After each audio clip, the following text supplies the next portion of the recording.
Welcome to a new episode of the Riyada podcast. I'm your host, Marissa Khurma, Director of the Middle East Program here at the Wilson Center. Today's guest has spent over 20 years working across sectors in the role of scientist, professor, executive director, entrepreneur, as well as consultant across different industries, from academia to design to financial services.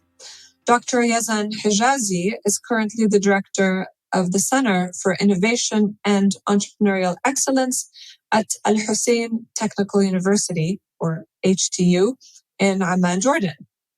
Dr. Yazan's expertise and current role is very relevant to our focus this month on education, particularly as HTU stands as a leading example of how to reform, modernize, and upgrade technical and vocational education and ensure that it's in sync with the demands of the labor market, as well as the rapid changes in the workplace, not only in the region, but globally. So Yazan, welcome to the Riyada podcast. Thank you so much, Marissa. It's a pleasure to be with you all. Thank you, Yazan. So I'll start with the question that I always start with across all of the episodes that we've recorded so far, which is, what is your story? How did you become such an active participant and key stakeholder in the entrepreneurial ecosystem, basically throughout your career? Yes. So, to be honest, my journey was unexpected in many ways. I've always been an entrepreneur at heart. I've always loved business, but I also like science. So when I graduated, I decided to study engineering. I was born in Jordan of Palestinian parents, lived in Jordan most of my life. And then I went to school in Miami. That's where I got my master's and my PhD. And I've had the opportunity to work with great scientists, really. I worked with the U.S. Air Force. I worked with the National Nuclear Safety Agency. So I was a geek. I was in a lab. I was, working with machines and lasers, and it was very exciting. I actually love it. However, I still felt a deep pull and yearning, if you will, to engage with people and to have impact. I just didn't see myself making, the metaphorical dent in the universe by publishing more scientific papers. So it was kind of a crisis, if you will, of meaning, of purpose. Sort of, what do I want to do? And universe conspired, and I ended up living and working in Puerto Rico, a beautiful, enchanted island in the Caribbean. And I was a research professor there. And my job was very easy. Sometimes I say, getting a PhD is a license to not do much for some people. So it was a very easy job, but it also allowed me to tinker with ideas and projects and learn from beautiful teachers and masters, none of which have a PhD, just people working the land, actually. And, that was my jump towards thinking about leadership, sustainability, innovation. And the heart of that conversation is people. So fast forward, I moved on from Puerto Rico to Dubai, went back to the East, was still not ready to go back to Jordan, I think. And I was a managing director for a financial services firm. And it's I went from this idyllic type of life, living on a mountain, composting my food and growing a lot of it as well, to the belly of the beast, if you will. The DIFC in Dubai, where I'm talking about investments and chasing millionaires for their money. So it was not me. It was obvious from day one, but I took it as a challenge and an opportunity, because I love business at the end of the day. And then, I ended up in Jordan. My father got sick, and I was in Jordan, and it was a blessing that I was able to be there in service to him. And then I landed this job with the university, HTU. And my father actually got me the job. I'm like, I don't want to be a professor, so I'm not going to go teach. I don't do that anymore. I switched careers, but people didn't get it yet. So I remember when I went and met with the president of the university, he's a friend of my father, Dr. Labib Khadra. I told him, listen, I know you're looking for professors, but that's not me. But I can help you in the innovation entrepreneurship journey. And sure enough, before long, I was the director of the Center for Innovation, set up a center, started building a team, engaging with the ecosystem. It's an exciting ecosystem because it's still not new in a way. And so that was 4 years ago. And now we have a tech incubator called the Core at HTU. And I can tell you more about that in a bit. And I, hold a couple of positions. So I'm the director of the center in the university, but I also have a company called Human Engineering Advisory. And what we do is help organizations and companies to embed innovation as a business process. And it's all about people, really, and culture transformation. So it's exciting. And I teach in a university called IE Business School in Madrid, Spain. So, that's so you got a lot on your plate. That sounds like a very exciting journey, and looks like you've tried different things before you landed at HTU. So you talked a little bit about being part of the ecosystem in Jordan and what that actually means from where you sit at HTU.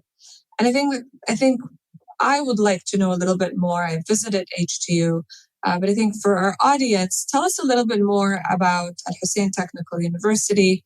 Why is it different than other universities in Jordan or the region? And why the focus on entrepreneurship and innovation? That's certainly a different model than what you see in more conventional educational institutions. Yes, that's true, Marissa. So HTU is the Crown Prince University. It is university number 33 in Jordan, and there are 33 universities in Jordan. And it came as a new model, a new initiative to look at one vocational training and vocational education and technical education in general with an eye towards employability. So it's education for employment, not for graduating with a degree. Furthermore, in Jordan, there is a stigma and a mindset that technical education, going and getting a diploma rather than a bachelor, is somehow of a lesser degree. And the reality is, if you look at highly evolved ecosystems, take Germany, for example, the people who build BMWs and Mercedes-Benz are technicians, right? So they have an equal split, 50% engineers and 50% technicians. So that's one of the mandates of the university. The university is structured by, and really, the programs have been developed as well in close collaboration with industry partners, because we are seeing increasing disruption in the educational market, but in across the board, really. I mean, the disruption, I always say, is the new norm. Um, so one thing that is relevant today, a degree, will not be relevant tomorrow. So how can we be responsive to industry needs, and also guide our industry partners and our private sector to really think around, what are the skills for this new century? And to that is, implementation-based learning, project-based learning, very strong component of soft skills and leadership and communication. And lastly, I think most universities now have some sort of module or a course on entrepreneurship, right? There's so much hype around that. However, the university sees it and really has developed a unique journey called the IE Bootcamp, Innovation Entrepreneurship Bootcamp. And it's not really structured like a course. It's a journey where there are 3 facilitators engaging with the teams, and their job is to solve a worthy challenge. Some to one of the Sustainable Development Goals, and they need to get out of the classroom. So the whole journey is driven by human-centered design, a lot of design research, primary research, none of that, Google told me. Go and fall in love with the problem, not the solution. And they iterate through that, and they have a virtual playbook where we keep track where they are in the journey, and they finally pitch to a panel of industry experts, as if they're pitching for an investment. So what we see, to kind of finalize my answer with regards to how HTU integrates innovation entrepreneurship, we see value in not only having technically competent, ready to run graduates, but they also are complemented with the intrapreneurial mindset. They're asking better questions. They can connect what they're doing on a technical side to some customer at the end of the pipeline, because ultimately business is about creating and maintaining a customer. But most tech departments, sort of like, I'm just working on the design here. They are disconnected somehow from the business conversation. So we see that as a differentiating edge for our graduates, and that's why this is an important pillar for the university. Absolutely. And I think the key here is your focus on employability, on ensuring that your graduates are well equipped with all the skills that are in demand in the market. And so this bridge, this communication bridge that you established with the private sector is key. In our conversations with other universities in the region, this was always an issue. It came up in our research that basically there's no structured channel for the private sector to engage with higher education in order to ensure that this skills gap that we see across the region is actually bridged with exactly the same programs that you have outlined, and there's also this pedagogy focused on critical thinking, but a lot of us is learning by doing. So what have you seen that is different, basically, with the graduates of HTU? They are connected to internship opportunities and a lot of these hands-on projects. So how do you see them after graduation? Are they employed right away? Do you see them venturing into entrepreneurial journeys? Yes. So we just graduated our first cohort last year. And I'll say a couple of things about employability. One, let's start with the end result. Yes, 3 months post graduation, we have over 85% employability rate. Now, why is that? Because we really take care to start thinking about employability way before the student actually graduates. So there's a counselor that supports each student in job placement. But furthermore, before HTU students graduate, they have to do their third year, basically. They have to do the boot camp. And right after the boot camp, they have to do an 8-month internship. And the internship is, there's an academic advisor, there's an industry advisor, and they're working with this student on an important project. There's value all around the table. The employer is getting, free employees, really, getting a chance to vet the pipeline, know what they're getting into. And a lot of these apprenticeships have transformed into job offers, permanent job offers. Another thing we do with kind of the bridging between the incubator, the core, and the university community is that any students, even first semester, can do an internship, 2 months renewable with any of the startups. Of course, they're based on need, but we match them and we get them to sign an NDA. and we get them to sign a contract. In most cases, it's unpaid, but sometimes they pay something, kind of symbolic for transportation. But the idea that they're working in an environment that's fast paced, and they really get to see and try out what it means to be in a startup. So we try to expose our students to employment opportunities, even if it's outside the core as well. We encourage students to volunteer, to find internships to do in the summer. Hey, don't waste your time.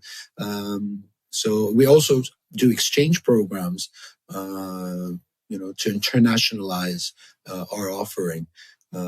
So employability is really central to the formation and the development of the student as they go through HTU. What is the gender breakdown of your student body? It's well, for starters, we have to be mindful that in tech type of education, usually there are less females than males. I mean, I studied in Miami, and that was the case as well. But we have a very healthy 30%. Which is on par with world average in terms of female representation in STEM based education. Now that being said, that is a one of our kind of current mandates to increase that number. For example, at the core, we're close to 35 now percent female founders. There's the number is higher for female team members across all the startups. And for example, we're launching a new program called IEX Bootcamp, Innovation Entrepreneurship Bootcamp. But this is on a national level where just participant teams will work on national challenges. And that is 50-50, so we're designing it with 50% female representation in mind. So that's something we're working on, but I would say that we are on par with global averages. So what is the challenge there to attract more females into HTU, or basically STEM in Jordan? I think one has to start with culture, thinking about culture, just in general. It hasn't been historically or culturally or traditionally kind of an education of choice for women. So I would think culture has and mindset has a role to play in that. But what can be done? I mean, engage young student females early on in school, illuminate that is a possibility for them, highlight case studies, highlight role models, success stories. I mean, we have a lot of powerful women in Jordan, in very powerful roles, from engineering to banking to the NGO sphere. So I don't think we have any shortage of that. But still, Jordan remains, I don't know. I forgot the ranking, but let's just say there's work to be done. Yeah, absolutely. It remains to have one of the lowest female participation rates in the labor market worldwide, in fact, which is what the World Bank calls paradox, right? Because they are graduating in very high numbers from tertiary education, but it's not translating to the labor market. I want to go back a little bit to CORE, the tech incubator and accelerator at HTU that you've established in 2018. So CORE has supported a lot of startups. It's created over 100 new jobs and closed around $1.5 million in startup investing. So what is unique about the model at CORE, and how are you able to address the challenges that others are experiencing in the ecosystem, primarily, access to finance and access to markets? Yeah. Okay, so it's an interesting journey, but I would say, as imperatives, um, we took it on ourselves to design something from scratch. Right? We had a lot. It's a university, Crown Prince University. Everybody and anybody who had any type of entrepreneurial training, capacity building program came to us. It's like, hey, take this, we'll talk money later. And we said no, because we really wanted to understand the ecosystem. We wanted to design something that is relevant for the ecosystem at its current stage. Mm-hmm. Ecosystems evolve, and we have to be mindful of that. What we essentially did, and we're really an open book. I mean, one of our values is open innovation. We want our model to be copied and replicated and scaled. Is one, we're design driven, right? So, who are we serving? And those are our customers. How are we delighting them? How are we really understanding their pain, and doing something that is useful, valuable, and lightweight as well. We're very focused. I mean, our primary KPI is investability, not startup strained. We always say, or the training is dead. You tell any seasoned entrepreneur who's, been around in the ecosystem for a couple of years, another training program, and then maybe we're going to give you, some money at the end. It's like, that's not what I need. Right. So we're very focused on investability. So we do an investment readiness assessment at the entry of 7 dimensions with 7 criteria each, and we do that again at the end of our program to see where they were and where they are. We're very light in terms of logistics. Most of our programming is virtualized. It's also recorded, so entrepreneurs can go back to it. We bring subject matter experts from across the world, not just Jordan. And we are very keen on running business experiments. Any business, any startup is a set of assumptions at best. And to the degree that you vet those assumptions, you start de-risking the project. Right? So by running, because most people approach entrepreneurship, I had a great idea in the shower, and I talked to my friends, and they loved it. Mom loves it too, and I talked to my mentor, who is an investor. And he said he is interested. Well, yeah, he is interested. That doesn't translate into this is going to fly. So people do pitch, and they think that, okay, if we knock on enough doors, one of them will open. And then they come and say, well, they're not opening. And the problem is that there's no access to finance in Jordan. No, that's not true. There is. But the problem is that there's not a lot of valuable startups. There's a celebration of mediocrity, if you will, sometimes. So we're trying to cut through that noise and say, okay, show me that you can do this. Run some business experiments. Show me that your biggest assumptions are being vetted. Show me that you really understand your customers and you're developing customer insights. And an insight, by definition, is non-obvious. So it's not going to come from asking customers what they want. So Henry Ford, there's a famous quote by Henry Ford, said, if I had asked people what they wanted, they said, I want a faster horse. So customer centricity is key to developing, launching, and delivering value. And it's a very competitive market, because anybody can disrupt you, even if they're not in Jordan. But Jordan is a great kitchen, if you will, cooking things up. So primarily, those are the main things we focus on: investability, enhancing their investment readiness. So all the capacity building is somehow customized to where this particular startup is, rather than, we have the best program and you got to attend every session. No, you don't.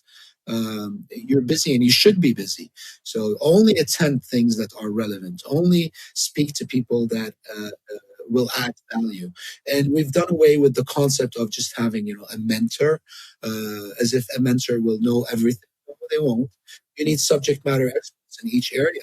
Pricing, well, okay, here's a master class, and then you can book a coach. Expert. We pay them, obviously,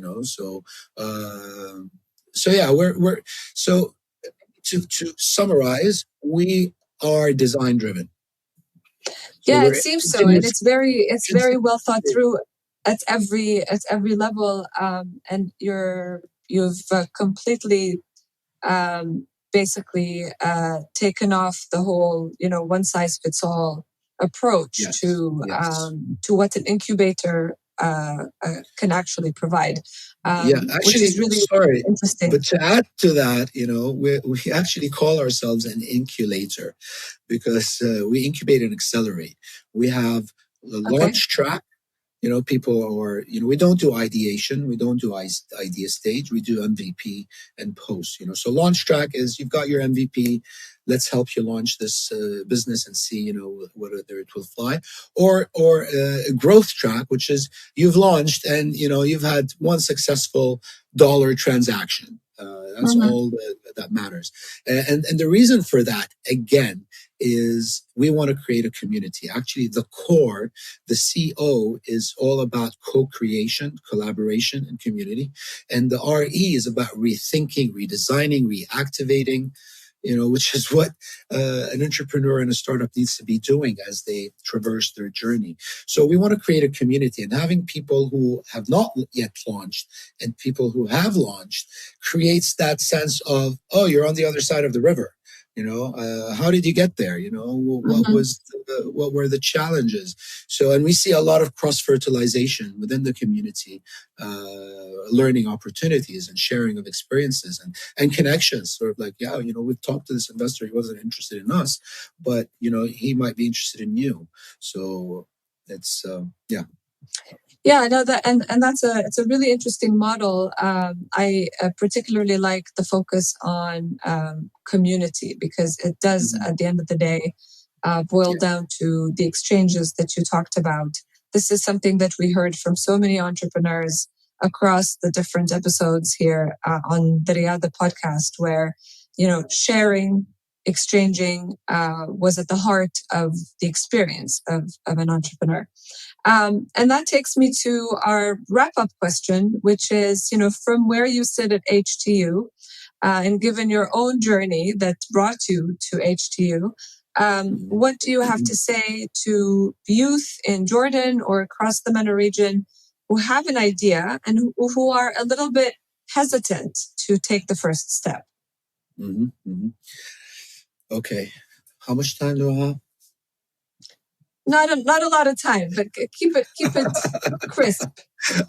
Okay, crisp. Okay, the crisp version is if you have that entrepreneurial kind of itch, then I see that it is best to see your life as your biggest entrepreneurial project because you're building something, regardless of what it is. We are sometimes too taken by the romanticized stories of they started in a garage and now they're billionaires. It's like, hey, this might come to a theater near you and you could be the one. It's, it does more harm. It's nice to dream, but, a dream about creating value, creating impact. Not that, one day it might happen to me. It requires a lot of effort, time, blessings and luck. And so don't focus on success as defined by, all right, now, they struggled and now they're millionaires and that's a success story. No. What is the impact you're creating in the world? I think is more valuable than saying, yeah, I made $100 million. So that's one. Two, don't fall in love with your idea. Everybody has ideas, but not everybody understands and is able to connect to a worthy challenge that's worth solving, if you will. So become an expert in the problem, in the challenge space, become acquainted with that terrain rather than just, be so passionate and like, I'm not going to give up. I love my idea. I'm a passionate entrepreneur. I see too many youth going down that road. And I just don't think it's the most rewarding down the line or necessarily successful. So. Thank you. That was a very crisp version of, I'm sure, a much longer intervention about what you would tell youth. Maybe you will hear more from you when we visit you in Amman this summer. Would love to. So thank you so much, Dr. Yazan Hijazi of HTU. Thank you so much for joining us on the Riyada podcast, and we look forward to seeing you soon. Thank you. Take care. Thank you. This podcast is funded by a grant from the United States Department of State. The opinions, findings, and conclusions of this podcast are those of our guests and do not necessarily reflect those of the United States Department of State.